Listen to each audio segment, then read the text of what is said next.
Tu penses que s'il devient distant du jour au lendemain, ça signifie qu'il s'en fiche? Qu'il a trouvé une autre nana? Ou pire, qu'il te manipule?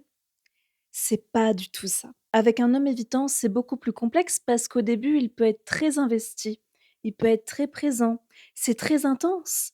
Tu vis des moments de dingue avec lui. Il y a une vraie connexion.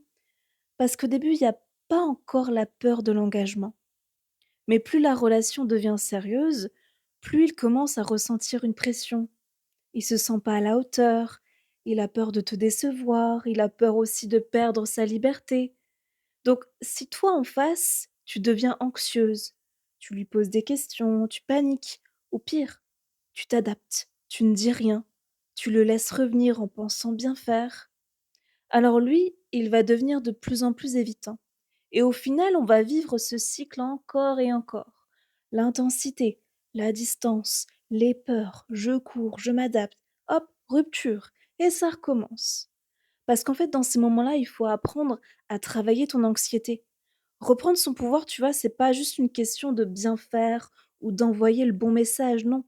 C'est une question de posture. C'est finalement apprendre à te détacher de cet homme.